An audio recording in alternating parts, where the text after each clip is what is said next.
Bismillahirrahmanirrahim. Assalamualaikum warahmatullahi taala wabarakatuh. Jadi saya daripada kumpulan 1 akan membentangkan tentang surah An-Nisa ayat 37. Jadi surah An-Nisa ini merupakan surah yang keempat dalam Al-Quran dan menjadi surah kedua terpanjang di dalam Al-Quran dan mempunyai 176 ayat. Semua ahli tafsir mempunyai pendapat yang sama mengenai surah An-Nisa, yakni diturunkan di Madinah, iaitu selepas sahaja Rasulullah SAW berhijrah dan tinggal di Madinah, iaitu selepasnya turun surah Al-Mumtahanah. Hal ini sebagaimana disebutkan dalam riwayat Bukhari dari Aisyah radhiyallahu anha mengatakan, surah Al-Baqarah dan surah An-Nisa tidak diturunkan kecuali aku telah bersama Rasulullah SAW. Jadi jelaslah, menerusi pemantauan sejarah menunjukkan permulaan Sayyidatina Aisyah radhiyallahu anha hidup bersama Rasulullah sallallahu alaihi wasallam ialah pada bulan Syawal tahun pertama hijrah, iaitu di Madinah.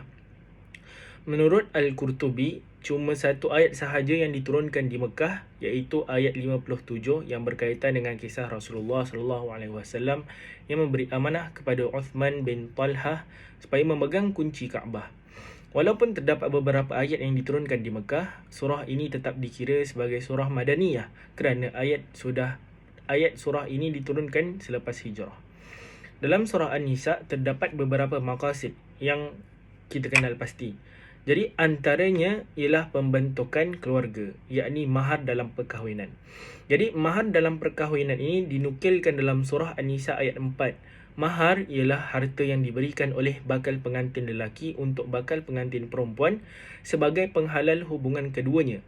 Mahar bukanlah dianggap suatu transaksi jual beli untuk menghalalkan perempuan.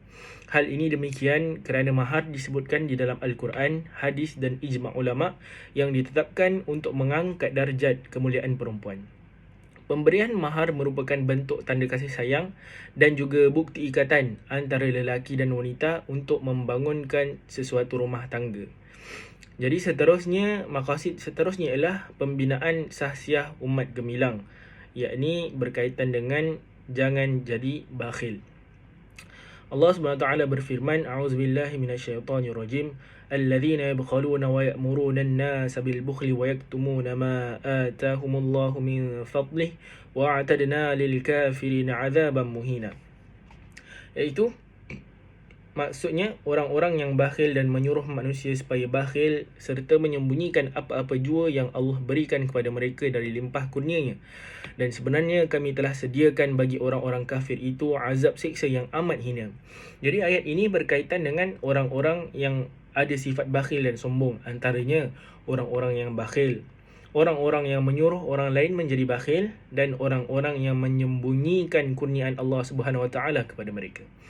Jadi tanpa kita sedar, dalam realiti kehidupan kita sekarang sangat syarat dengan penyebaran berita-berita tanpa kawalan dan batasan dari perkembangan teknologi yang tak pernah lapuk di zaman.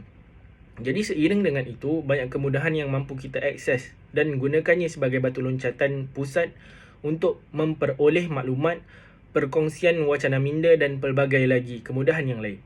Namun begitu, di sebalik 1000 kebaikan yang dilontarkan sebagai keistimewaan teknologi pada zaman kini, seperti media sosial turut mampu menyumbang kepada suasana kacau bilau dan penuh dengan negativiti apabila ia digunakan sebagai tempat penyebaran kisah-kisah buruk dan berita palsu berkenaan dengan orang lain. Yang lebih memberi kesan tuntutan ini sangat diambil berat dalam agama Islam, bertetapan dengan firman Allah Subhanahu Wa Taala yang bermaksud, Allah tidak suka kepada perkataan-perkataan yang buruk dikatakan dengan berterus terang kecuali oleh orang yang dianiayakan. Dan ingatlah, Allah sentiasa mendengar lagi Maha mengetahui. Jadi manusia yang paling bijak, sebagai kesimpulan yang terakhir, manusia yang paling bijak bukan semata-mata orang yang mempunyai pendidikan tinggi dan kerjaya yang lumayan. Sebaliknya, individu yang menyedari hakikat hidup di dunia yang sementara serta tujuan abadi di akhirat kelak. Rasulullah SAW pernah ditanyakan seorang kaum Ansar, "Wahai Nabi Allah, siapakah orang yang paling bijak?" Baginda SAW bersabda, Mereka yang paling banyak mengingati mati dan bersedia untuknya, itulah orang yang bijak. Hadis riwayat Ibnu Majah.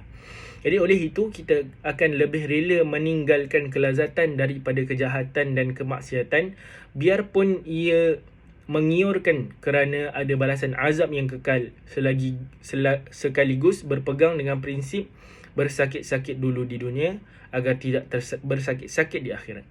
Jadi dunia ini kehidupan penuh ujian sebelum benar-benar hidup di akhirat. Mati ini ialah pemutus nikmat dunia kepada orang yang cintakannya, tetapi pemutus duka kepada mukmin yang cintakan akhirat. Imam Al-Ghazali berkata, pokok kemaksiatan perlu dicabut cepat dengan taubat sebelum akarnya semakin bercambah dan kukuh mencengkam bumi.